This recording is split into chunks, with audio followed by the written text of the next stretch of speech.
لا حول ولا قوة إلا بالله العلي العظيم. بسم الله الرحمن الرحيم. الحمد لله الذي هدانا لهذا وما كنا لنهتدي لولا أن هدانا الله لقد جاءت رسل ربنا بالحق حمدا أزليا بأبديته وأبديا بأزليته، والصلاة والسلام على الرسول النبي الأمي سيدنا المؤيد بشيرنا المسدد نذيرنا المجدد المصطفى الأمجد والمحمود الأحمد أبي القاسم محمد. اللهم صل على محمد وآل محمد وآله الطيبين الطاهرين المعصومين المظلومين المنتجبين الميامين الذين أذهب الله عنهم الرجس وطهرهم تطهيرا. اللهم صل على محمد وآل محمد سيما على الإمام المنتظر والحجة الثاني عشر عجل اللهم له الفرج ولعنة الله على أعدائهم أجمعين من الأزل إلى الأبد. أما بعد فقد قال الله عز وجل في كتابه المبين وفرقانه المتين وقرآنه المبين قوله الحق وهو أصدق القائلين. بسم الله الرحمن الرحيم. الذين إن مكناهم في الأرض أقاموا الصلاة وآتوا الزكاة وأمروا بالمعروف ونهوا عن المنكر ولله عاقبة الأمور. آج 1442 ہجرہ کے ایام اعزا کے پہلے عشرے کی 9 محرم کی ڈیٹ ہے اور عاشور نائٹ شب عاشور شروع ہو چکی.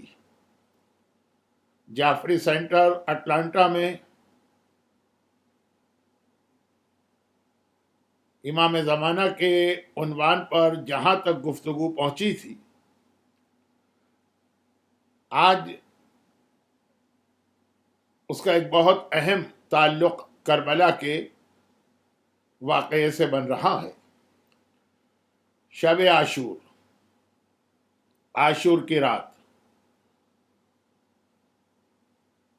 9 محرم کو ہم لوگ تاسوعا کہتے ہیں. عربی میں تسعہ کے معنی ہی 9 ہے، تاسوعا. اور 10 محرم کو عاشورہ. تاسوعا کا دن اختتام کو پہنچا ہے،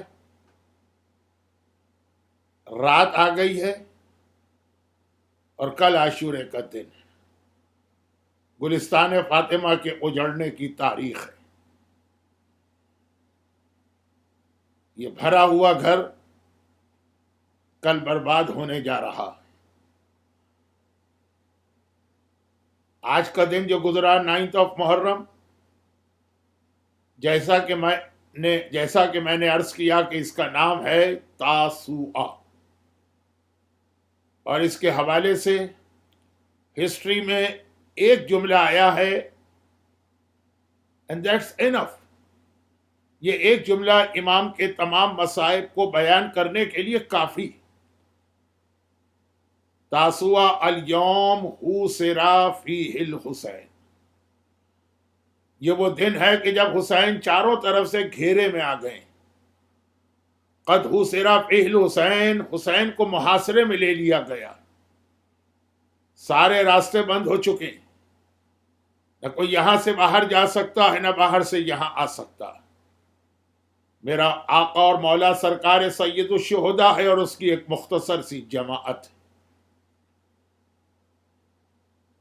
عمر سعد کی جانب سے، یعنی ابن زیاد کی طرف سے، یعنی یزید کی طرف سے تو کربلا کی جنگ 9 محرم کو شروع ہو چکی تھی. یہی تو ہسٹریز میں لکھا ہے کہ 9 محرم کو تقریباً عصر کے وقت آفٹر نون میں عمر سعد نے پہلا تیر چلا کر اپنی طرف سے جنگ کا آغاز کر دیا تھا. وہ تو میرے مظلوم آقا نے ایک رات کی مہلت لی، یا یہ کہیے کہ ایک رات کی اور مہلت ان ظالموں کو دی، ورنہ کربلا کا جہاد شاید اس وقت تک ختم بھی ہو چکا ہوتا. یہ پہلا تیر جو عمر سعد نے چلایا اور کربلا کا جہاد شروع ہو گیا، جو کل عاشورے کی شام غریبہ پہ جا کر پہلا اس کا فیز مکمل ہوگا. جن حالات میں اس سال 1442 ہجرہ یا اگست 2020 میں ہم نے یہ ایام اعزا گزارا ہے، یا فرسٹ 10 ڈیز، ہم میں سے کسی نے اپنی پوری زندگی میں اس طرح کے ایام اعزا کو نہیں دیکھا ہوگا. تاریخ اسلام میں عزاداری کے حوالے سے بہت ہی ٹف ٹائم بھی آئے، لیکن ایسا بہت کم ہوا ہوگا، اور شاید آج تک نہ ہوا ہو، کہ پوری دنیا میں ایک وقت میں اس انداز سے یہ بیماری کا سلسلہ ہو کہ کہیں پر بھی اس طرح کی عزاداری نہ ہو سکی جو ہر سال ہم کرتے آئے ہیں، اور جو ہمارا دل چاہتا کہ کریں، بلکہ ہر سال ہم فل فلیج بھرپور طریقے سے عزاداری کرنے کے بعد بھی یہ کہنے پہ مجبور ہیں کہ آقا تیرا حق ادا نہ کر سکے. لیکن یہاں پہ یہ بتا دیا جائے کہ دو چیزوں کو اپنے ذہن میں رکھیے گا. پہلی بات تو یہ کہ لائیو اسٹریمنگ ہو، براڈ کاسٹ ہو رہی ہو مجالس، آن لائن مجالس کا سلسلہ جاری ہو، اسے ایک مجبوری کا عمل سمجھیے گا.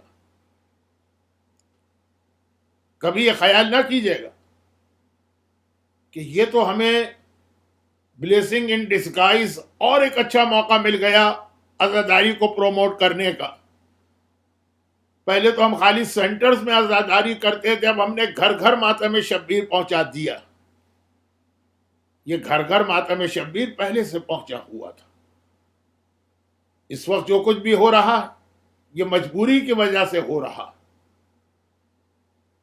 جس شریعت کو بچانے کے لیے آقا حسین نے اپنے بھرے گھر کو قربان کیا، اسی شریعت کے حکم کی وجہ سے ہم اس انداز سے عزاداری کر رہے ہیں. تو جیسے ہی یہ مجبوری ختم ہوگی، ہمیں دوبارہ اپنے عزا خانوں کو، دوبارہ اپنے امام باڑوں کو، دوبارہ اپنے عاشور خانوں کو، دوبارہ اپنے حسینیہ کو آباد کرنا ہے. اور جو گھروں کی مجلسیں تو پہلے بھی ہوتی تھی اور وہ ہوتی رہیں. اور دوسری بات ذہن میں یہ رکھیے گا، اب یہ ذرا سا مجھے اچھا نہیں لگ رہا ہے، لیکن چونکہ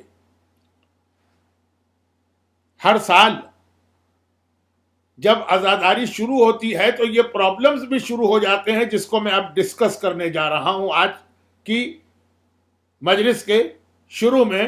پوائنٹ نمبر 2،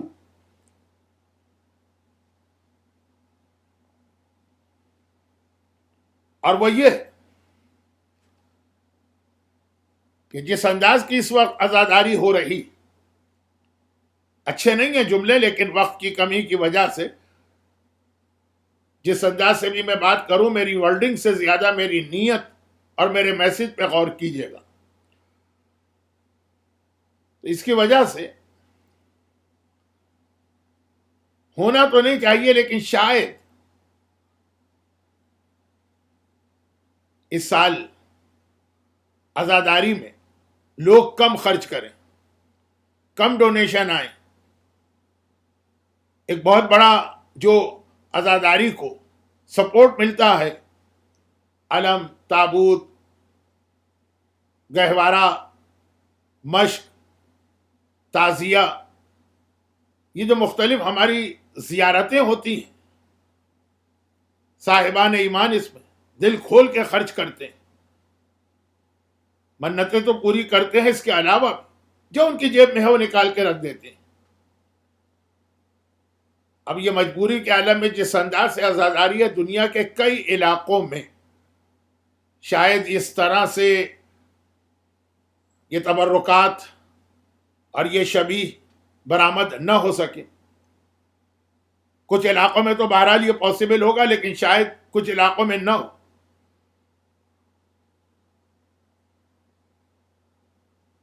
جس کی بنا پہ شاید مومنین یہ سمجھیں کہ اس سال ہم کو اتنا خرچہ کرنے کی ضرورت نہیں۔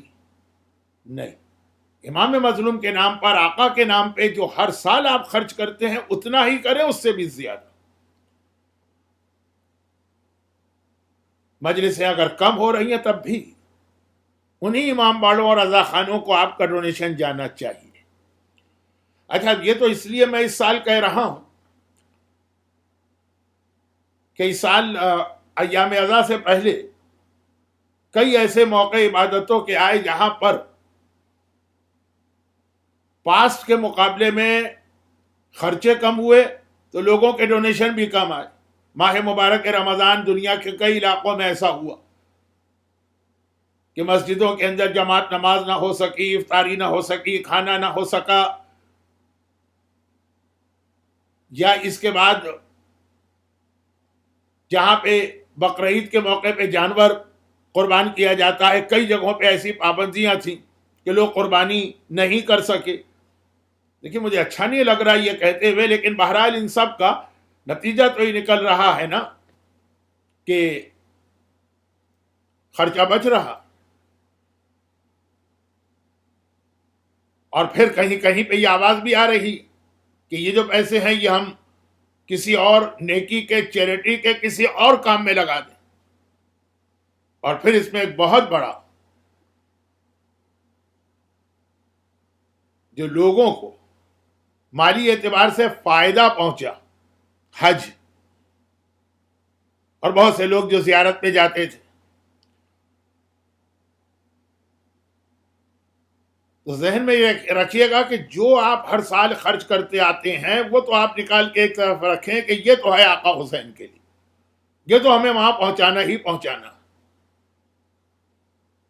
لیکن ویسے ہی اوور آل جیسا کہ میں نے کہا کہ ہر سال ایام عزا میں ایک ڈسکشن ہماری قوم میں یہ شروع ہو جاتا کہ ہم عزاداری پہ اتنا خرچ جو کر رہے ہیں تو اس کا کیا کوئی ایسا بینیفٹ ہے؟ کریں عزاداری، یعنی جو لوگ ہوتے ہیں وہ یہ کہتے ہیں، مگر ذرا سا خرچ کم کر دیں۔ گھروں کی مجلسیں زیادہ لوگوں کو محسوس ہوتی ہیں، امام باڑوں کی مجلسیں لوگوں کو زیادہ محسوس ہوتی ہیں۔ جب کبھی بھی قوم کی کوئی سوشل ایکٹیویٹیز کا مسئلہ آتا ہے تو سب سے پہلا جو کٹ لوگ لگانا چاہتے ہیں وہ امام مظلوم کی عزاداری پر۔ خرچہ بچانا ہے تو اس میں بچا۔ آج کی رات وہ رات ہے کہ جس رات کو کربلا میں ہر بیوی اپنے جگر کا ٹکڑا کر قربان کرنے کو تیار ہے۔ یہاں مومن درہم و دینار، ڈالر اور پاؤنڈ، روپے اور پیسے کا حساب کرے۔ اچھا، یہ نہیں کہا جاتا کہ جی وہ ہم یہ پیسے بچا کے اپنی فیملی پہ لگائیں گے، نہیں، ہسپتال بنا لیں گے، اسکول بنائیں گے، بہت سارے چیریٹی کے کام کرنے کو ہیں۔ ہر چیز کی اپنی جگہ اہمیت ہے، لیکن اگر کمی کرنا تو صرف ایک امام حسین کی عزاداری ہی مومن کو ایسی چیز لگتی ہے۔ میں یہاں بہت ہی مختصر دو باتیں کروں کہ آج کی رات اس کے لیے بہت اہم رات، اور چونکہ یہ پورے سال صاحبان ایمان کے لیے سب سے اہم موقع فرسٹ عشرہ ہوتا ہے، اور فرسٹ عشرے میں بھی پھر یہ آج کی رات، تو بہت مختصر میں یہ دو باتیں کروں، ورنہ دونوں پر میں ایک ایک گھنٹے کی تقریر بھی کر سکتا ہوں۔ روایت میں اس سے سملر کچھ مسئلے حج کے لیے آئے ہیں۔ برادران اہل سنت کے ہاں یہ مسئلہ بھی کبھی حج کے حوالے سے اٹھتا، کیوں اتنے حج کیے جا رہے ہیں، کیوں ہر سال کچھ لوگ ریگولر حج پہ چلے جا رہے ہیں، وہ پیسہ بچاؤ۔ تو ہمارا ان کا کامن مسئلہ ہو جاتا ہے. حج کے حوالے سے ہمارے پاس یہ حدیث ہے کہ راوی کہتا ہے کہ ایک سال جب میں حج پہ جانا والا تھا اور میں ریگولر حج پہ جاتا تھا. اصول کافی کی کتاب الحج کی حدیث ہے.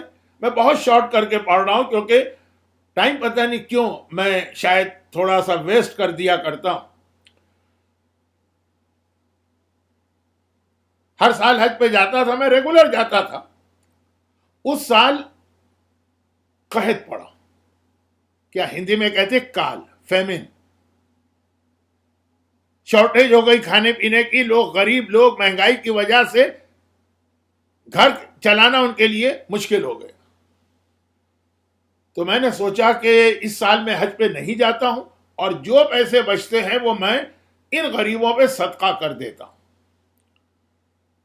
لیکن جیسا کہ میں نے 3-4 دن پہلے ایک مجلس میں کہا تھا کہ مومن اچھے سے اچھا بھی خیال اس کے دل میں آئے پہلے کنفرم کراتا ہے امام معصوم سے,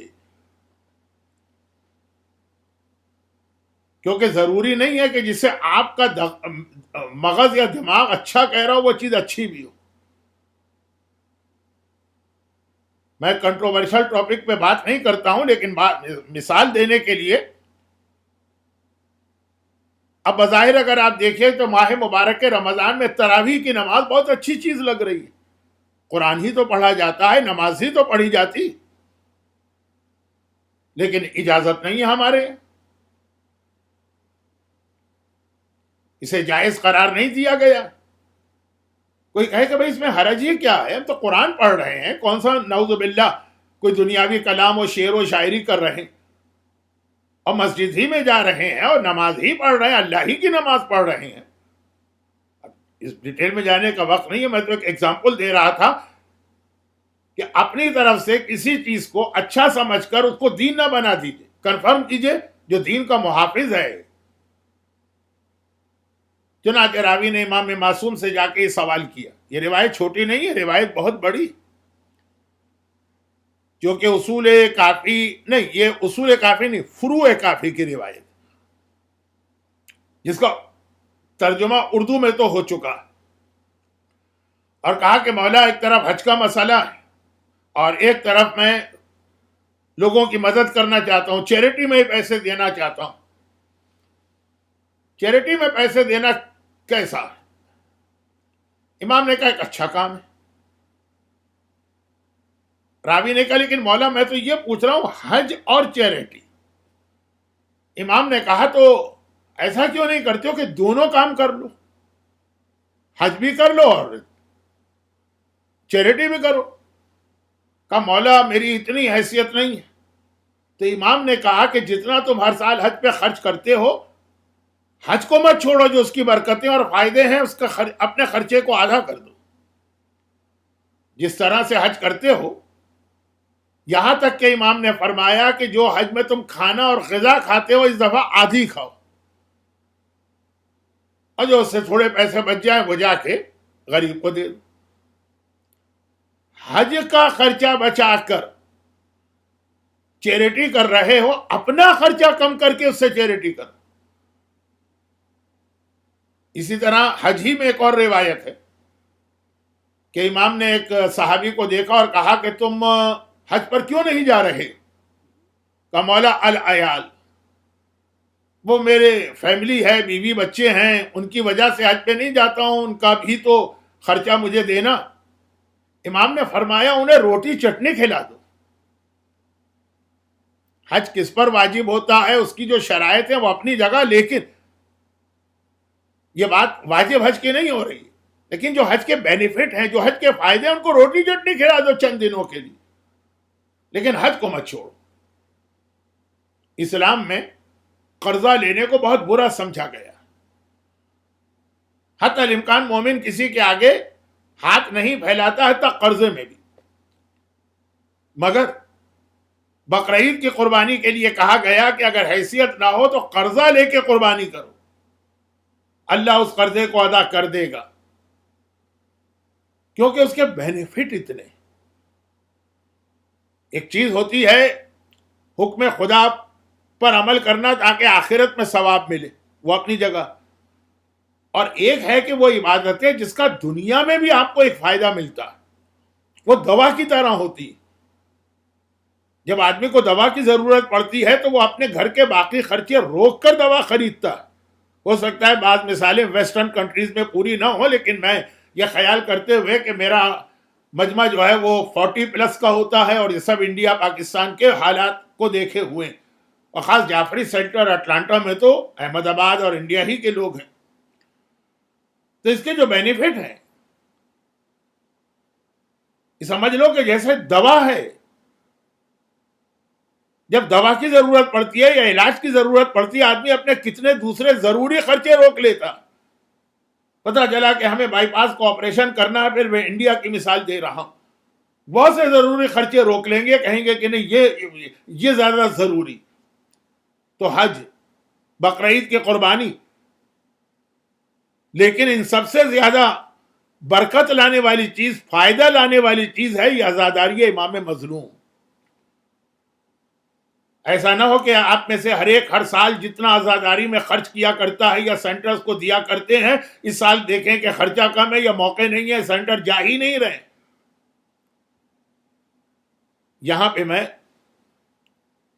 بھائی عزاداری امام مظلوم کیا ہے؟ شہزادی کونین فاطمہ زہرا سلام اللہ علیہا کی دعا حاصل کرنے کا طریقہ ہے. شہزادی کی دعا ہم کو مل جائے، اس کے لیے تو آدمی اپنے اور اپنی اولاد کو بھی قربان کر دے کہ یہ کوئی مہنگا سودا نہیں اگر اس کے بدلے میں یہ دعا ہم کو مل رہی. تو چونکہ آج کل دنیا کے حالات ایسے، خاص طور پر جن علاقوں سے آپ کا تعلق ہے، اور بہت اچھی بات ہے کہ آپ اپنے اصلی علاقوں کو بھول نہیں رہے، لیکن یہ اس طرح سے نہیں ہو جانا چاہیے کہ عزاداری کے خرچوں کو کم کر کے آپ جائیں گے. اب آئیے، میں نے کہا 2 باتیں بتاؤں گا، پہلی بات بھی پھر بھی لمبی ہو گئی، دوسری بات اور شارٹ کر کے بتاتا ہوں لیکن وہ بھی ضروری.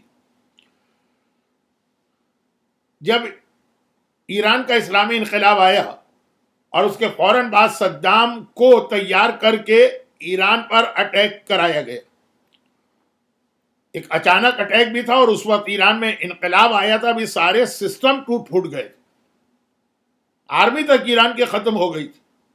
چنانچہ شروع میں کافی نقصان ہوا، بڑے بڑے ایران کے شہر، خرم شہر، آبادان، یہ بڑے بڑے شہر تھے، تباہ ہو گئے. ملینر لوگ بھکاری بن کے تہران آ گئے جو کیپٹل تھا، جن کی پتہ نہیں کتنی پراپرٹیز تھی خرم شہر یا آبادان یا اس کے اطراف کے علاقوں میں، وہ فٹ پاتھ کے اوپر سلیپنگ بیگ ڈال کے یا میٹرس ڈال کے رات گزارنے پہ مجبور. تو اب اس کے بعد جو فرسٹ ایام ازا آیا، ایران میں بھی کچھ ایسے ریفارمسٹ ہوتے ہیں جو اپنے حساب سے ریفارم کرنا چاہتے ہیں. کہا کہ ہر سال تو ہم عزاداری میں اتنا خرچ کرتے ہیں، اب اس سال تو اتنا بڑا پرابلم آ گیا، اتنے ریفیوجی آ گئے، اتنا ہمیں ان کا خیال کرنا ہے، تو ہم عزاداری کو اس سال ذرا لمیٹڈ کر دیں گے، کم کر دیں، اور جو پیسے بچے اس سال ان پہ لگا دیں، پھر اگلے سال دوبارہ ہم عزاداری میں جائیں گے. یہ تو پھر بھی ذرا سے عزاداری کا خیال کرنے والے ہیں، ورنہ بہت سے لوگ تو نعوذ باللہ نعوذ باللہ نعوذ باللہ یہ سمجھتے ہیں کہ عزاداری پہ کچھ خرچ کرنے کی ضرورت ہی نہیں. اچھا، جب یہ ایٹماسفیئر ایران میں بن رہا تھا، اور ذرا دیکھے بات جینین نہیں لگ رہی، جنگ ہو رہی ہے، جنگوں میں شہر تباہ ہو گئے ہیں، وہ سارے کے سارے مستحق لوگ ایران میں آ گئے ہیں، یہ وہ ہیں جو عزت والے ہیں، پہلے پتہ نہیں کتنے لوگوں کو یہ مدد دیتے تھے، آج ان کی یہ حالت ہے کہ ہاتھ پھیلا رہے ہیں. مگر امام خمینی رضوان اللہ علیہ نے اس وقت جو محرم کا میسج دیا، ہر سال مختلف موقعوں پر، مثلا حج پر ایک میسج جاتا ہے، ایام ازا میں ایک میسج آتا ہے. یہ 1981 امام خمینی کی ساری اسپیچز پرنٹ ہو کے پبلش ہو چکی ہیں، تو 1981 کا ان کا خطبہ پڑھ لیجئے گا محرم. بہت لمبی بات تھی لیکن میں مختصر اس کا ایک ٹکڑا خالی پیش کر رہا ہوں. فرماتے ہیں کہ کیا جب کبھی بھی غریب کی مدد کی بات آئے یا خرچے کم کرنے کی بات آئے تو صرف ایک امام حسین کی عزاداری ہی تم لوگوں کو نظر آتی. اپنے خرچے کیوں نہیں کم کرتے؟ اب جو ان کے جملے تھے اس کو میں ذرا سا انٹرپریٹ کروں. اپنا مکان بیچ کے ذرا چھوٹا مکان لے لو. اگر تمہارا مکان $500,000 کا ہے تو اس طرح سے چھوٹا مکان لو کہ $50,000 بچ جائے, وہ جا کے دے دو کسی غریب کو. تمہارے گھر میں اگر گاڑیاں ہیں تو ذرا سی سستی گاڑی لے کے جو پیسے بچ جائیں وہ جا کے دے دو. نہیں, اپنا تو وہی سارا کا سارا روٹین رکھنا ہے. جو کمی کرنا ہے, جو کٹ مارنا ہے, جو بجٹ کے اندر پیسے بچانا ہے, وہ سب آقا حسین کی عزاداری. امام خمینی بھی وہ چھٹے امام کی طرح جو حج کے مسئلے کو بتا رہے ہیں, واضح کر رہے ہیں کہ یہ والے انسٹیٹیوشنز کو کبھی نقصان نہیں پہنچنا چاہیے. بھرپور طریقے سے حصہ لو. ہر چیز اسلام میں بیلنس ہے. یہ کام بھی کرو, وہ کام بھی کرو. راوی نے کہا دونوں نہیں کر سکتا تو امام نے کہا کہ چلو چلو ٹھیک ہے, تھوڑا سا اپنے گھر کا خرچہ بچا لو, روٹی چٹنی کھا لو چند دنوں کے لیے. اور اس کے اتنے بینیفٹ ہیں, آخرت کے بھی اور دنیا کے بھی. جیسا کہ میں نے چاند رات کی مجلس میں عرض کیا تھا کہ میدان کربلا کے اتنے بڑے جہاد میں بھی آقا حسین کو ہر وقت اگر خیال ہے تو اپنے شیعوں کا اور اپنے چاہنے والوں. ہم تو کوئی ان کا حق ادا نہیں کر رہے. تو یہ عزاداری انشاءاللہ باقی رہے گی. ہمارے اور آپ کے اس کے اندر حصہ لینے نہ لینے سے عزاداری کو کوئی نقصان نہیں پہنچے گا, کیونکہ شب عاشور کے مصائب میں جملہ آئے گا. ابھی یاد رکھیے کہ عزاداری ہماری اور آپ کی محتاج نہیں ہے, ہم عزاداری کے محتاج. اور آپ نے اگر اس سال اپنے آپ کو ان بینیفٹ سے محروم کیا تو ایک سال آپ کا ایسے ہی گزر جائے گا. لیکن صحیح معنوں میں آقا حسین کی عزاداری تو ہم اس وقت کریں گے جب خود آقا حسین کا ولی اور وارث اور بیٹا زمانے کا امام ظاہر ہوگا, اور اس کے ظاہر ہونے کے بعد جو ہم صف اعضا بچھائیں گے. آج بھی حسین کا سب سے بڑا عزادار زمانے کا امام, وہ اپنے ظاہر ہونے کے لیے تڑپ رہا ہے. یہ روایتوں میں جملہ ہے کہ ہم اور آپ امام کے لیے اتنا انتظار نہیں کر رہے جتنا خود امام کو انتظار ہے کہ اللہ مجھے آرڈر کرے اور میں ظاہر ہو جاؤں. جب بھی ہمارے اوپر دنیا میں کوئی پرابلم آتا ہے امام تڑپ جاتے ہیں, میں ظاہر ہو جاؤں تاکہ اپنے شیعوں کی مدد کروں. اور پھر ہم سے زیادہ جب کبھی زمانے کا امام یہ عزاداری کی تاریخیں آتی ہیں, یہ شب عاشور ہے, آج اس وقت امام زمانہ صف اعضا پہ بیٹھ کے آنسو بہا رہے ہوں گے, اور جو دعا کل آپ کریں گے کہ اللہ آپ کو خون حسین کا بدلہ لینے والوں میں شامل کرے, یہ دعا تو کل سب سے زیادہ امام زمانہ کریں گے.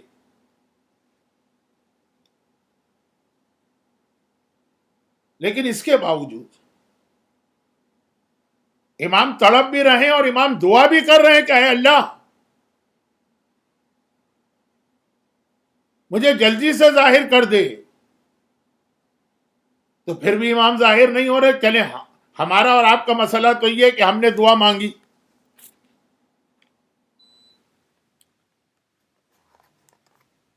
ہماری دعا تو قبول ہوئی نہیں ہوئی ابھی تک تو نہیں ہوئی, تو ہم نے سمجھ لیا کہ کوئی فالٹ یا خرابی ہمارے اندر.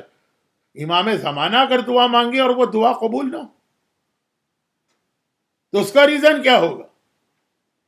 اس کا ایک ہی ریزن ہے, امام دعا مانگتے ہیں اپنے جلدی ظاہر ہونے کی, تاکہ یہ شب عاشور, یہ مسائل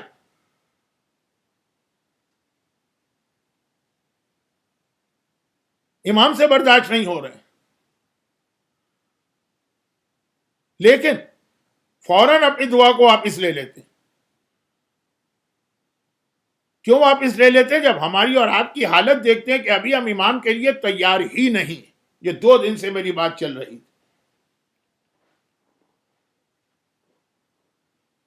امام دعا مانگ کے دعا واپس لے لیتے ہیں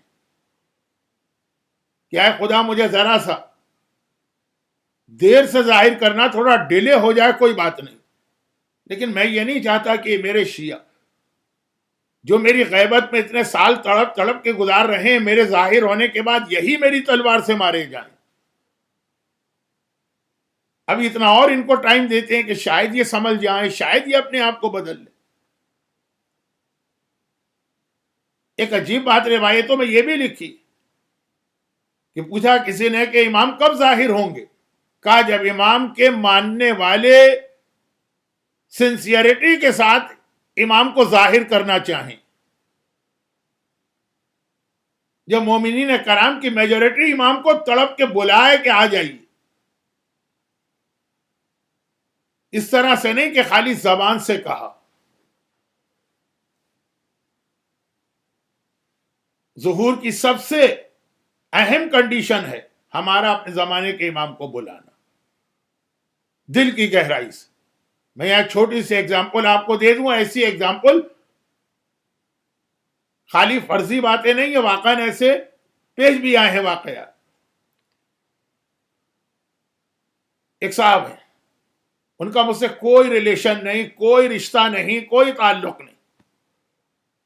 نہ وہ میرے علاقے کے ہیں، نہ وہ میری زبان بولتے ہیں، نہ وہ میرے کلچر کے ہیں. آپ سب تو تاج پور و جمال پور کے ہیں، میں جس علاقے کا ہوں وہ بالکل سینکڑوں میل دور رہنے والے.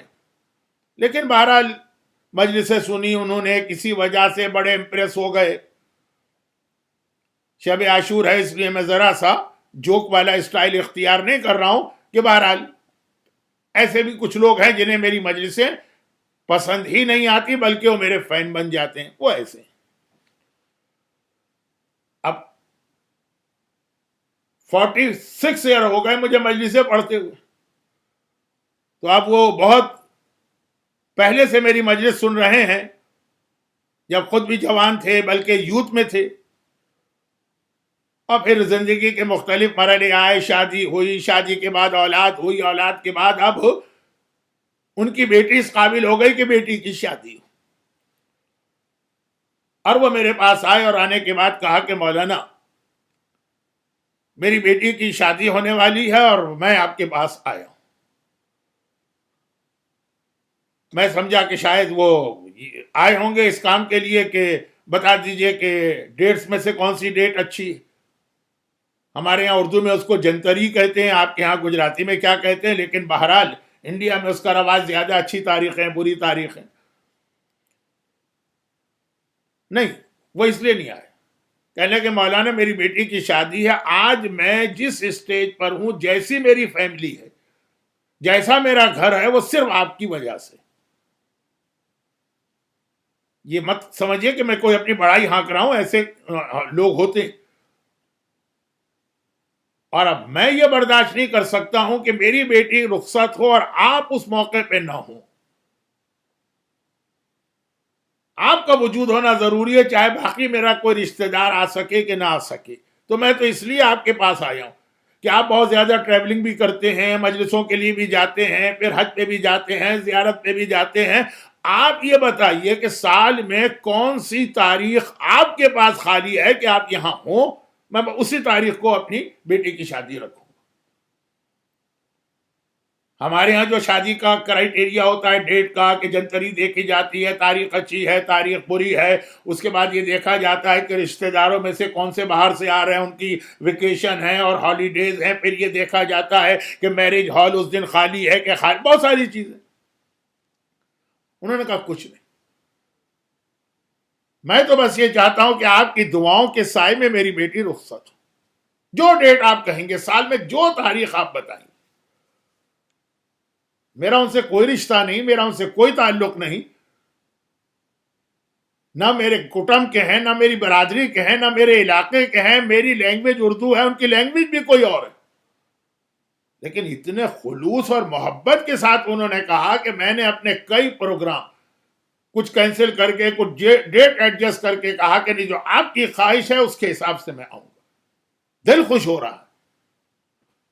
اس کے مقابلے میں ایک صاحب میرے اپنے فیملی ممبر، میری فیملی کے ہیں، اور بچپنے سے لے کے بڑھاپے تک ہم لوگ ساتھ ساتھ ہی رہیں. لیکن بہرحال معاشرے کو ان پہ اثر ہے، میری باتوں کا تو کوئی اثر نہیں. تو جیسے عام لوگ ہیں ویسے ہی وہ تھے. ان کی بیٹی کی شادی ہوئی.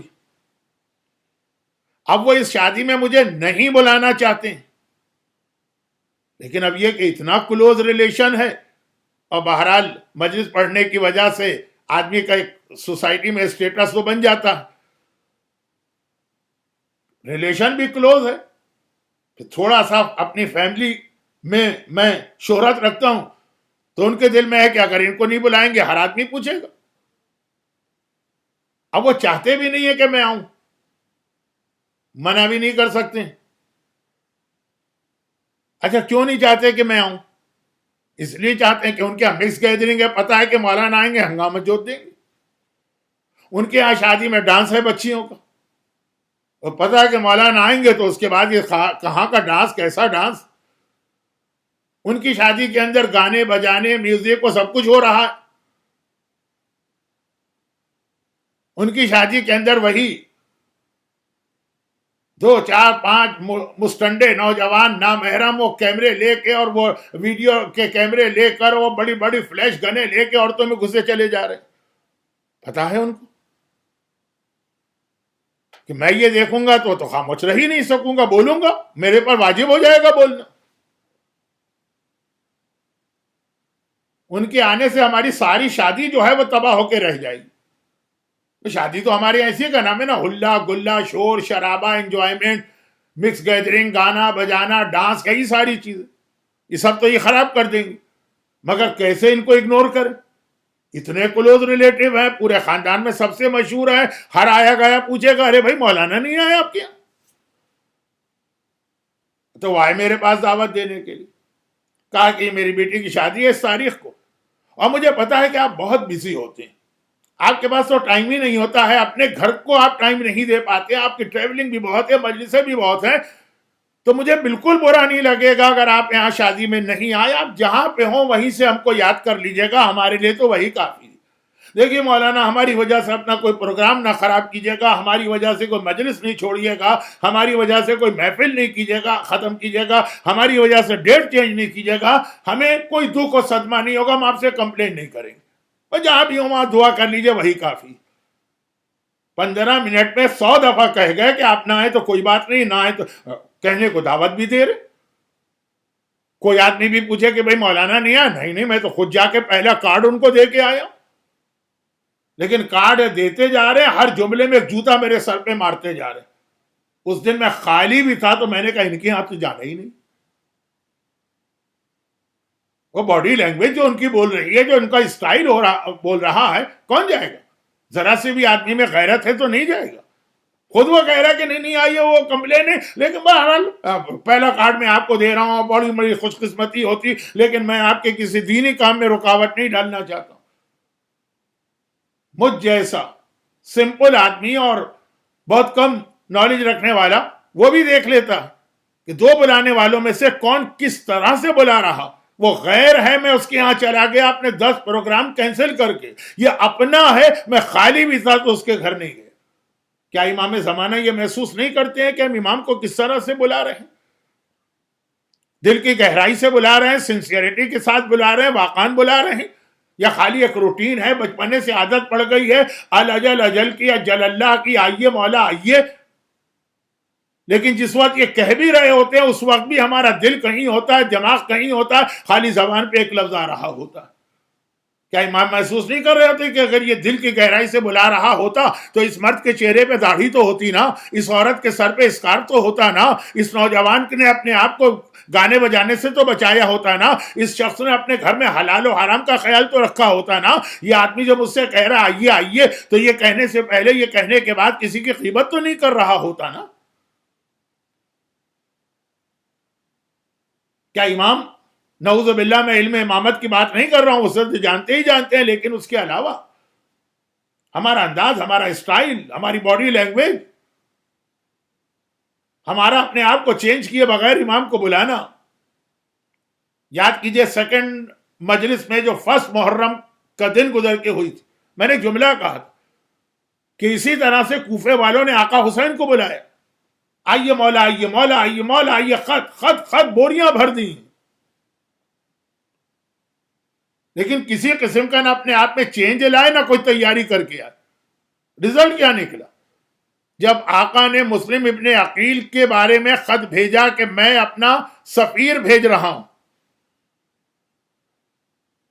تو ابن زیاد، اچھا ادھر یزید نے کوفے کا جو آلریڈی جو گورنر تھا اس کو چینج کیا کہ بڑا لینینٹ ہے، یہ کنٹرول نہیں کر پائے گا مسلم کے جہاد کو، ابن زیاد کو اس نے گورنر بنا کے بھیجا، نیا گورنر آئے۔ مسلم آ چکے ہیں کوفے میں، اب کوفے والے سمجھ رہے ہیں کہ ہم نے مسلم کے ہاتھ پہ بیعت کر لیا اتنے ہزاروں آدمیوں نے، تو اب آقا حسین کی کنڈیشن پوری ہو گئی، اب وہ خود آئیں گے۔ ابن زیاد آئے، ڈیزرٹ میں سے آ رہا ہے، ڈیزرٹ کے اندر مرد بھی جب ٹریولنگ کرتے ہیں تو چہرے پہ نقاب ڈالتے ہیں تاکہ وہ جو ریت وغیرہ ہے، رمل ہے، مٹی ہے، اس سے چہرہ محفوظ رہے۔ وہ چہرے پہ نقاب ڈال کے آیا، کوفے میں انٹر ہوا، جہاں قدم رکھا کوفے والوں نے دیکھا کہ حسین آ گئے، حسین آ گئے، حسین آ گئے، سارا کوفہ جوش میں گھروں سے نکل آئے۔ ابن زیاد بھی مزہ لیتے ہوئے آگے بڑھا، اسے غصہ نہیں آ رہا ہے، وہ تو خوش ہو رہا ہے کہ میں تو سمجھ رہا تھا میں کوفے میں آؤں گا، حکومت قائم کروں گا، پھر مجھے ڈھونڈنا پڑے گا کون لوگ حسین کو بہت زیادہ بلا رہے ہیں، یہاں تو ابھی میں نے پگ رکھا ہے کوفے میں اور پتہ چل گیا کون لوگ بہت زیادہ ایکسائٹیڈ ہیں۔ سب کے چہرے سامنے آ گئے، وہ محل تک پہنچتے پہنچتے اس نے پہچان لی۔ لیکن بات یہ کیا تھی کہ یہی کوفے والے پھر اتنا چینج ہو گئے کہ اہل بیت کے لیے مشکل ترین موقع یہ کوفے کے بازار تھے۔ لیکن تفصیل میں گئے بغیر پیغام کیا تھا؟ بلایا، تیاری کوئی نہیں تھی، اپنے آپ کو نہیں بدلا، آنے والے کے بارے میں بھی کوئی معلومات حاصل نہیں کی تھی۔ جو ہمارے حدیث ہے ممات ولم یارف امام زمان ہی ماتا میتۃ الجاہلیہ، اگر تم معرفت کے بغیر مر گئے، معرفت امام کی، اور اس معرفت میں ایک چیز یہ سن لیجیے کہ سچا امام آئے گا نہیں جب تک کہ اس سے پہلے جھوٹے امام نہیں آئیں گے۔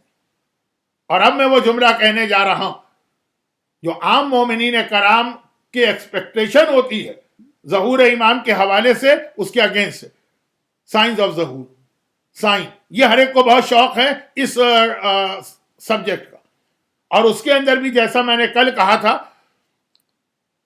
نماز قضا کی جائیں گی، زکوٰۃ کھا لی جائے گی، باپ کی عزت نہیں کی جائے گی، ماں کو گالی دی جائے گی، بیوی کی اطاعت کی جائے گی، یہ والی سائن نہیں چاہیے۔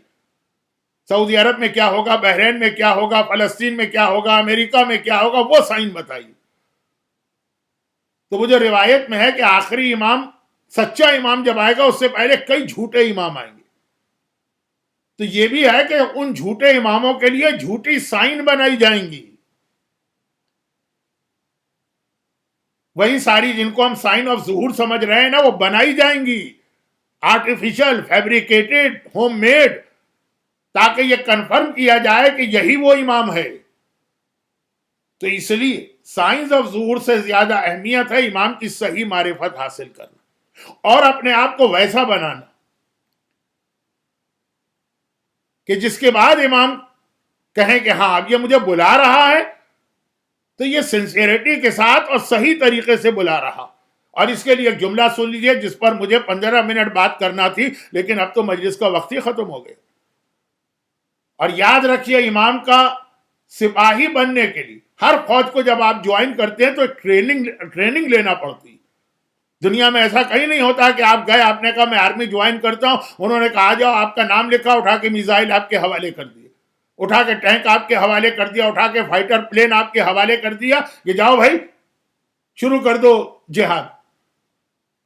ٹریننگ لینا پڑتی، سیکھنا پڑتا، فوج کے اصولوں کے مطابق اپنے آپ کو بنانا پڑتا۔ تو امام زمانہ کی فوج کی جو ٹریننگ ہے نا، اس کا نام ہے نماز۔ نماز اسلام کی صرف ایک بہت ہی اہم عبادت، جو عقیدوں میں ولایت علی اور امامت اہل بیت کا عقیدہ ہے نا، جو اس کی امپورٹنس ہے، وہی عبادتوں میں نماز کی اہمیت۔ عقیدوں کی لسٹ بنائیں گے تو امامت کا عقیدہ یا ولایت کا عقیدہ جہاں جائے گا، اعمال کی لسٹ بنائیں گے تو نماز کا عقیدہ اس کے پیرلل آئے گا، کیونکہ نماز کے اور بہت سارے بینیفٹ ہونے کے علاوہ نماز ایک اٹ سیلف ایک کمپلیٹ ٹریننگ ہے کہ کیسے امام کی آرمی کو جوائن کیا جاتا. نماز نام ہے اس چیز کا. جہاں آرڈر آیا جھک جاؤ تو جھک جاؤ گے, زمین پہ گر جاؤ تو گر جاؤ گے, اتنی مرتبہ کھڑا ہونا ہے تو اتنی مرتبہ کھڑا ہونا.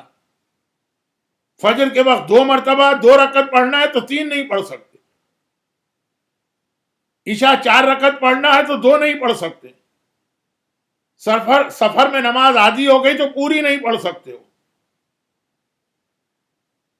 رکوع 1 ہوگا تو سجدے 2 ہوں گے تو 2 رکوع اور 2 سجدے کر کے بیلنس نہیں کر سکتے ہو. نماز ایک کمپلیٹ ٹریننگ ہے نا.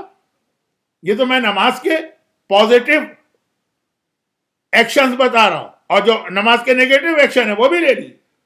نماز نام ہے اس بات کا کہ تمہیں ہنسی آ رہی ہے ہنسو گے نہیں, رونا آ رہا ہے رو گے نہیں, بھوک لگ رہی ہے کھاؤ گے نہیں, پیاس لگ رہی ہے پیو گے نہیں, بولنے کا دل چاہ رہا ہے بولو گے نہیں, منہ پھیرنے کا دل چاہ رہا ہے چہرہ ہٹاؤ گے نہیں. اسی کا نام نماز ہے نا. دن میں 5 مرتبہ تو آپ کو منیمم یہ ٹریننگ دی جاتی, اور اگر آپ کو 11ویں امام کی حدیث کے مطابق 51 رکعت نماز پڑھتے ہیں تو کتنی مرتبہ ٹریننگ دی جا رہی. کھانے پہ کنٹرول, پینے پہ کنٹرول, سونے پہ کنٹرول, بولنے پہ کنٹرول, اپنے باڈی کے موومنٹ پہ کنٹرول کہ یہ ڈائریکشن کہ وہ ڈائریکشن, اور پھر کنٹرول اپنی جگہ جو آرڈر آ گئے. کبھی نہیں پوچھو گے کہ مطلب 2 رکعت کیوں نماز ہے, ہم کیوں نمازیں ساری نمازیں ایک جیسی پڑھیں, دن میں ساری نمازیں 3 رکعت. بلکہ مردوں کے لیے تو ایک مسئلہ اور, جہاں بولنا واجب ہے وہاں بولو گے مغرب اور عشاء کی پہلی 2 رکعتیں اور فجر کی زور سے. جہاں خاموش ہے تو خاموش رہو. یہ ٹریننگ ہے, مکمل ٹریننگ. نماز خود ایک اسپریچول پاور ہے. نماز خود اللہ کے قریب کرنے والی چیز ہے. نماز خود اسلام کا پلر. اسلام کی پوری بلڈنگ جس فاؤنڈیشن پہ کھڑی ہے اس کا نام نماز. مگر نماز خود ایک بیسٹ ٹریننگ ہے رسول اور امام کا حکم ماننے کی اور رسول اور امام کی آرمی کو جوائن کرنے کی. اور یہ میسج بھی کربلا میں آج کی رات ملا جب آقا حسین نے 1 رات کی مہلت, ہسٹری میں لکھا ہے کہ لی. ہمیں پتا ہے کہ اصل میں تو ان ظالموں کو 1 رات کی اور مہلت دی, مگر سوال یہ ہے کہ یہ مہلت لی یا مہلت دی تو ریزن کیا بتایا کہ بھائی ہم اپنی زندگی کو لمبے سے لمبا کرنا چاہتے ہیں, 1 دن اور ہم کو مل جائے. یہ ریزن بتائے. شاید کل ہماری کہیں سے مدد آ جائے, یہ ریزن بتائے. ریزن یہ بتایا, یہ حسین یہ ریزن دے کر عباس کو بھیج رہے ہیں کہ تم جا کے مہلت لے کے آؤ کہ زندگی میں کبھی کوئی رات میں نے اپنے پروردگار کی عبادت کے بغیر نہیں گزاری. دل چاہتا ہے اللہ سے ملاقات کرنے سے پہلے 1 رات اور عبادت کرو. کربلا کا جہاد, شہادت کا اتنا بڑا رتبہ, شہادت خود ایک بہت بڑا رتبہ ہے جو حسین نے حاصل کیا. کہا لیکن نمازیں اس کی اپنی اہمیت.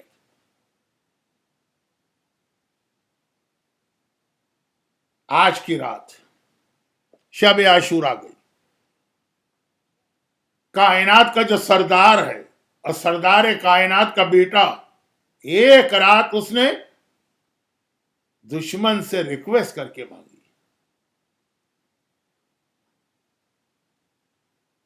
اور بڑی عجیب رات.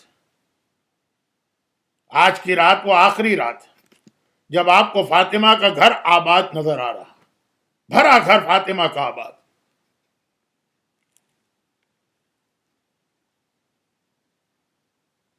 آج خیمے لگے ہیں, چراغ جل رہے ہیں, بیٹی کے سر پہ ہاتھ پھیرنے والا باپ ساتھ سامنے بیٹھا ہے,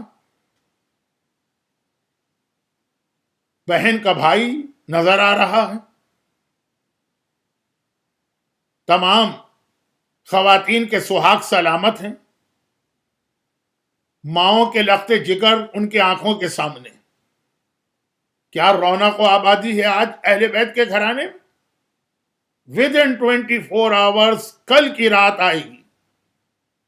چراغ نہیں ہوں گے, خیمے جل چکے ہوں گے, بھائی مارے جا چکے ہوں گے, اولاد کے لاشیں مقتل میں پڑے نظر آئیں گے, تمام خواتین, شادی شدہ خواتین بیوہ ہو چکی ہوں گی, سہاگ اجڑ چکے ہوں گے. بیٹی کے سر پہ ہاتھ پھیرنے والا تو کوئی نہ ہوگا, بچی کے رخسار پہ تماچے لگانے والا سب ہو. آج کی رات شہیدوں کی رات ہے تو کل کی رات غریبوں کی رات ہوگی. اور اللہ کے رسول کا یہ نمائندہ برحق حسین خالی رسول کے بیٹے بھی نہیں ہیں, حسین رسول کو ریپریزنٹ بھی کر رہے ہیں میدان کربلا. رات آئی, اندھیرا چھایا, مغربین کی نماز پڑھی گئی. حسین نے اپنی زندگی میں بہت ٹف ٹائم دیکھے. وہ امام وقت تو ہیں, علم امامت تو ہے, لیکن دنیاوی اعتبار سے بھی دیکھی. نانا رسول خدا دنیا سے گئے, محبت کا دعویٰ کرنے والے سب ہمیں چھوڑ کے چلے گئے. اما فاطمہ دنیا سے رخصت ہوئیں تو ایسی مظلومیت میں کہ جنازے میں ہر ایک کو آنے سے بھی روک دیا گیا. بابا علی مرتضیٰ ہوں کہ بھیا حسن مجتبیٰ, محبت کا دعویٰ کرنے والے, جب امتحان کا موقع آیا سب پیچھے ہٹ گئے. آج یہ میرے چاہنے والے, یہ میرے ماننے والے, کل بہت اہم جہاد, امتحان تو ان کا لے لیا جائے. چنانچہ مغربین کی نماز کے فوراً بعد اللہ آپ کو لے تو گیا ہے نا خیمہ گاہ, اور بار بار آپ گئے. بالکل درمیان میں آقا حسین کا خیمہ ہے. بعض روایت میں اس میں, اور بعض میں یہ ہے کہ جو حضرت عباس کا خیمہ ہے اس کے باہر حسین خیمے میں تشریف فرما ہوئے. اور کہا اکبر بیٹا ساری میرے صحابیوں کو بلا کے لاؤ. بڑے سے خیمے میں یہ تمام اصحاب جمع ہوئے. ابو تراب کا بیٹا تراب پر بیٹھ کر, جسے کیا کہتے جنگی کونسل کا اجلاس بلا رہا, ایک مرتبہ اپنے اصحاب پہ نگاہ ڈالی اور کہا کہ دیکھو یہ سب میرے خون کے پیاسے ہیں, یہ سب مجھ سے بیعت کا سوال کر رہے ہیں, انہیں تم سے کوئی غرض نہیں. تم میں سے جو یہاں سے جانا چاہے میں اس کو اجازت دیتا ہوں, وہ یہاں سے چلا جائے. سب خاموش, سر جھکے ہوئے. حسین کی آواز کانوں میں پڑ رہی, سمجھ بھی رہے, بول کوئی نہیں رہا. دوبارہ کہا دیکھو میں خوشی سے اجازت دے رہا ہوں, جس کو جانا ہے چلا جائے. جب تیسری مرتبہ بھی کوئی کچھ نہ بولا تو حسین نے کہا اکبر بیٹا یہ چراغ کو گل کر دو, شاید آنکھوں کے سامنے ان کو جاتے ہوئے شرم آ رہی ہے, اندھیرا کر دو تاکہ جسے جانا ہے چلا جائے. باپ کا حکم آیا, بیٹے نے چراغ گل کیا, اندھیرا چھا گیا. اب اس اندھیرے میں کچھ نظر نہیں آ رہا کیا ہو رہا, لیکن آوازیں ضرور آ رہی ہیں جیسے لوگ اپنی جگہ سے کوئی موومنٹ اور حرکت کر رہے ہیں. کچھ دیر کے بعد حسین نے کہا بیٹا چراغ کو دوبارہ روشن کر دو. چراغ روشن ہوا, تب بھی کوئی آدمی اپنی جگہ سے گیا نہیں, لیکن ہاں حالت بدل گئی. نوجوان سینہ تان کے بیٹھ گئے. بوڑھوں نے اپنے سر سے عمامے اتار کے کمر میں باندھ لی ہیں تاکہ کمر سیدھی نظر آئے. بچے اپنے قدموں پنجوں کے بل کھڑے ہو گئے ہیں تاکہ ان کے قد اونچے نظر آئے. وہ پورے سپاہی, ہر ایک اس شان کے ساتھ نظر آ رہا کہ حسین نے کہا کوئی نہیں گیا تم میں سے, میں تو بار بار تمہیں اجازت دے رہا ہوں. بس یہ جملہ کہنا تھا کہ اب برداشت نہ ہو. حسین کے اس چھوٹے سے لشکر میں بریر حمدانی حافظ قرآن بھی ہیں, نماز شب کے پابند بھی ہیں, اور بہترین اوریٹر بھی. وہ کھڑے ہوئے اور کہا کہ میرے آقا حسین آپ بالکل ٹھیک کہہ رہے ہیں. میں نے آپ کے نانا کا بھی زمانہ دیکھا ہے, میں نے آپ کے بابا کا بھی زمانہ دیکھا. یقیناً آپ کو ہماری کوئی ضرورت نہیں ہے, ہمیں آپ کی ضرورت ہے. آپ ہمارے محتاج نہیں ہیں, ہم آپ کے محتاج ہیں. ایک بار ذوحیرقین کھڑے ہوئے اور کہا کہ حسین، آقا حسین، جو آپ کہہ رہے ہیں بالکل ٹھیک کہہ رہے ہیں، میں اس پہ عمل کرنے کو تیار ہوں، مگر اپنے گھر سے بہتر گھر بتا دیجئے تو میں جاؤں گا، اور اپنے در سے بہتر در بتا دیجئے تو میں جاؤں گا۔ میرے مرحوم استاد ایک جملہ کہتے تھے جو مجھے تاریخ میں تو نہیں ملا، لیکن وہ اکثر پڑھا کرتے تھے کہ حبیب ابن مظاہر کھڑے ہوئے، یہ حسین کے بچپنے کے دوست،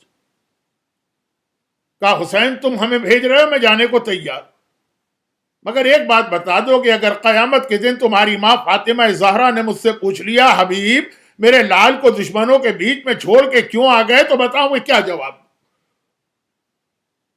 آقا حسین جیسا صابر، آنکھوں میں آنسو آ گئے اور ایک مرتبہ کہا خدا کی قسم، آدم سے لے کے میرے نانا تک، میرے نانا سے لے کے میرے بابا تک، بابا سے لے کے میرے بھیا تک، کسی کو ایسے بہترین صحابی نہ ملے جتنے اچھے صحابی مجھے ملے۔ اچھا اب ایسا کرو کہ باہر نکلو، تمہارے خیمے سامنے لگے ہیں، اپنے خیمے اکھیڑو اور سیدانیوں کے خیموں کے چاروں طرف لگا لو تاکہ رات کو کوئی اچانک حملہ نہ کرے، ساری رات ہمیں عبادت کرنا۔ تاریخ کا جملہ ہے کہ اس پوری رات حسین کے اصحاب اور حسین کے گھر والوں کے خیموں سے نماز کی، قرآن کی، ذکر خدا کی، دعاؤں کی آواز اس طرح آتی تھی کہ وادی نہل، جیسے وہ جو ہنی بھی ہوتی ہے شہد کی مکھی کے چھتے کے قریب سے آپ جائیں تو مکھیوں کی آواز آتی، اور اصحاب امام نے یہ طے کیا کہ ہر ایک عبادت کرے گا، لیکن سیدانیوں کے خیمے کے باہر جو مین گیٹ ہے باری باری ایک ایک صحابی وہاں پہرا دے گا۔ حسین وہاں سے رخصت ہو کے اندر آئے۔ آپ کو معلوم ہے جہاں سیدانیوں کے خیمے، سب سے پہلے ہی خیمہ حضرت عباس کا ہے، وہاں سے ہو کے حسین بیویوں کے خیموں کے درمیان آئے، اور ایک مرتبہ حسین نے چاہا کہ میں نے مردوں کا امتحان تو لے لیا، وفا اور خلوص کے پتلے ہیں، ذرا میں یہ بھی دیکھ لوں کہ یہ بیویاں جنہیں کربلا کے جہاد کا اہم ترین حصہ تو انہی کو انجام دینا، کوفہ ان کو جانا ہے، شام ان کو جانا ہے، بازاروں میں ان کو جانا ہے، درباروں میں ان کو جانا، یہ بھی اس جہاد میں میرے ساتھ ہیں کہ نہیں؟ اب ہر بیوی اپنے خیمے میں ہے، حسین باہر باہر سے خیموں کا جائزہ لے رہے ہیں، اور کیا دیکھا ہے کہ ہر بیوی نے اپنی اولاد کو اپنے سامنے بٹھایا ہوا، کل کے جہاد کے لیے تیار و آمادہ کر رہی۔ زینب کبریٰ کے خیمے کے قریب سے گزرے تو ایک عجیب منظر دیکھا۔ زینب نے اپنے دونوں بیٹوں اون اور محمد کو اپنے سامنے بٹھایا اور انہیں یاد دلا رہی ہے کہ بیٹا اون اور محمد تم جعفر طیار کے پوتے ہو، تم حیدر کرار کے نواسے ہو۔ کبھی جعفر طیار کی بہادری کے واقعات سنا رہی، کبھی نانا حیدر کرار کے واقعات سنا رہی، مگر بار بار ایک جملہ کہہ رہی ہے، بیٹا یہ نہ کہنا کہ ہم جعفر طیار کے پوتے، یہ نہ کہنا کہ ہم حیدر کرار کے نواسے، ایسا جہاد کرنا کہ پوری فوج یزید پکار اٹھے کہ جعفر طیار کربلا میں آ گئے، حیدر کرار کربلا میں آ گئے۔ اور اللہ کیا جملہ کہا بیٹا انو محمد تم بہت چھوٹے ہو، لیکن مجھے پتا ہے تمہارا دادا کون، تمہارا نانا کون، تو مجھے پتا ہے تم ساری فوج کو شکست دے کے فرات کے دریا پہ قبضہ کر لو گے، اور دریا تمہارے قبضے میں ہوگا، لیکن ایک بات یاد رکھنا، تمہاری ماں دودھ بھی نہیں بخشے گی اگر تم نے ایک غلطی کر لی کہ دریا کا پانی پی لیا۔ جب تک میرا اصغر پیاسا ہے بیٹا اون تجھے پانی نہیں پینا ہے، بیٹا محمد تجھے پانی نہیں پینا۔ حسین کی آنکھوں میں آنسو آ گئے، آگے بڑھے، ایک ایک خیمے کا حال کیا بتاؤں، ہر بیوی لیلا ہاتھ میں موم بتی لے کے اکبر کا چہرہ دیکھتی جاتی، اے میرے لال، اے میرے اکبر، کل یہی چاند سی صورت خون اور خاک کے اندر آلودہ ہوگی، تیری ماں اچھی طرح سے تیری زیارت کر لے، ام فروہ ہے تو قاسم کو تیار کر رہی ہیں، صرف ایک خیمہ ایسا ہے جس سے بی بی کے رونے کی آواز آ رہی، اور یہ خیمہ ہے جناب رباب کا۔ یہی رات جعفری سینٹر، اٹلانٹا، مومنین اور مومنات جہاں جہاں یہ بیان سن رہے ہیں، یہی رات ہے۔ آپ اپنے گھروں میں آرام سے بیٹھے ہوں گے، مگر ایک بار حسین یا رونے کی آواز کس کے خیمے سے آ رہی؟ دیکھا تو کیا دیکھا کہ رباب کا خیمہ ہے اور رباب رو رہی، اور کس طرح رو رہی ہیں کہ اصغر کے گہوارے پہ سر رکھا ہوا ہے اور رو رہی۔ حسین کسی اور خیمے پہ نہیں گئے تھے،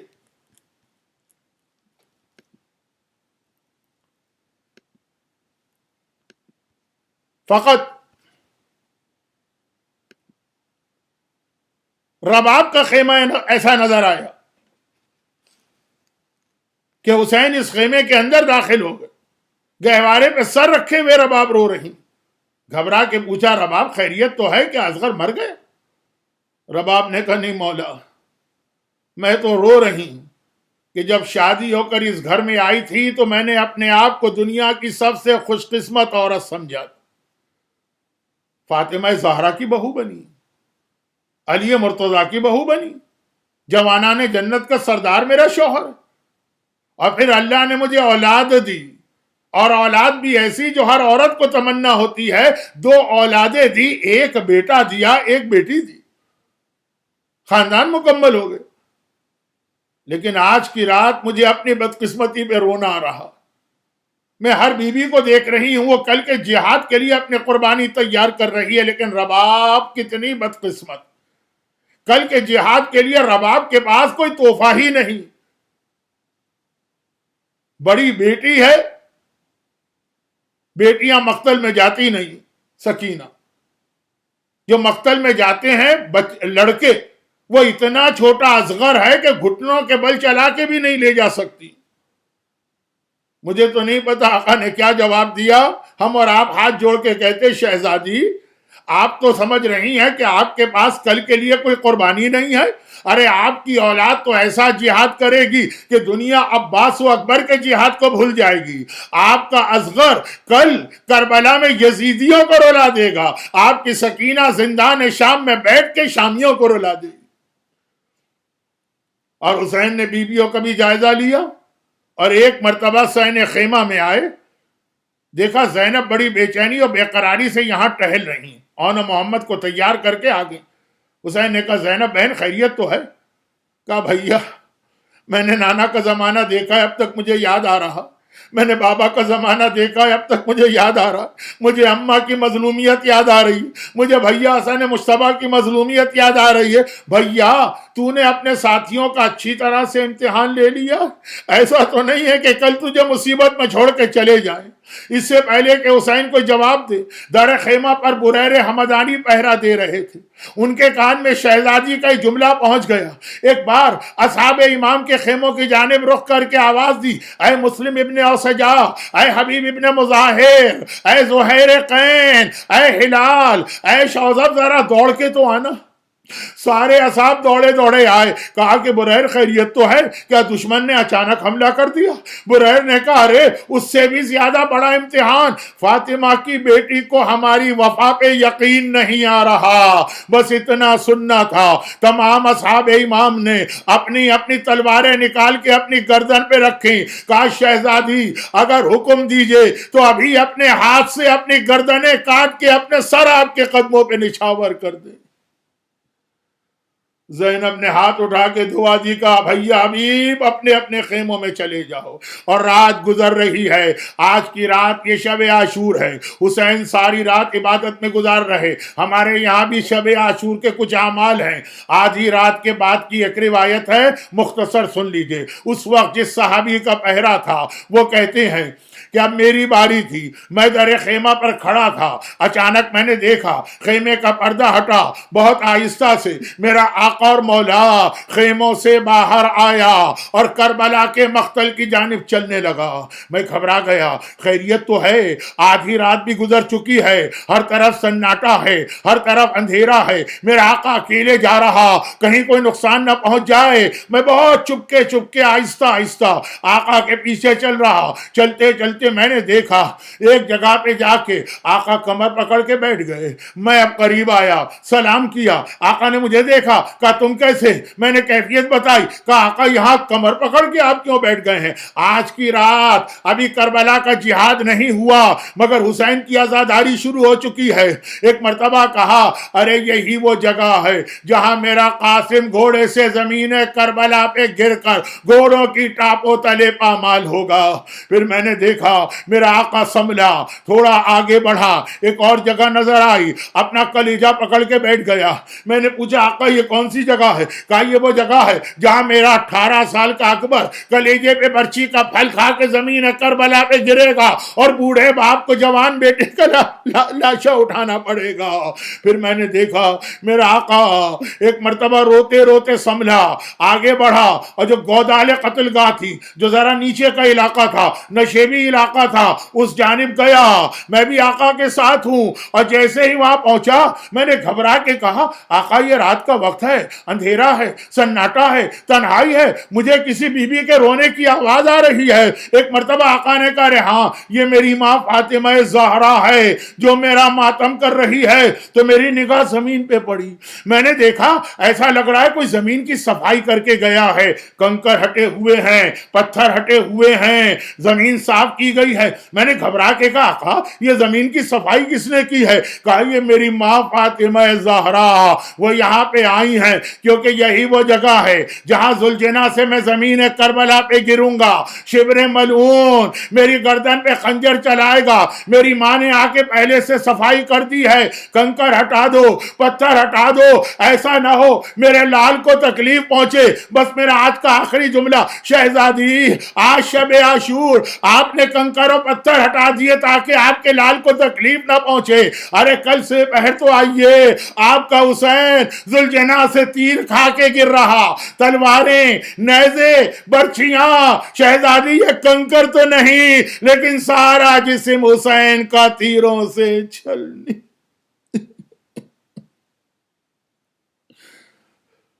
اجرکم علی اللہ, اجرکم علی اللہ. آقا سرکار سید الشہداء کی شہادت کی اس رات کا واسطہ, فاطمہ زہرا کے اپنے لال کے ان مصائب کا واسطہ, خدا بندہ حسین کے چاہنے والوں خصوصاً جعفری سینٹر اٹلانٹا کے جو مومنین و مومنات میرا بیان سن رہے ہیں, بے حق حسین و بے حق مادر حسین انہیں ہر آفت و پریشانی سے محفوظ فرما. خدا بندہ آج کی رات تو کوئی دعا کرنے کو دل بھی نہیں چاہتا, لیکن ہمیں پتا ہے کہ حسین اور فاطمہ ہم سے یہی کہہ رہے ہیں کہ مانگو جو تمہیں مانگنا ہے. خدا بندہ ہم سب کو سیرت حسین پہ چلنے کی توفیق عطا فرما. حسین کی اکبر کا واسطہ ہر مومن اور مومنہ کی اولاد سلامت رہے, مگر دین کو ضرورت ہو تو ہمیں اپنی اولاد قربان کر دینے کا جذبہ عطا فرما. خدا بندہ آج کی رات بچوں کی بھوک و پیاس بہت بڑھ چکی ہے, صاحبان ایمان کو رزق کی ہر پریشانی سے محفوظ فرما, ہمارے بیماروں کو شفا کامل عطا فرما.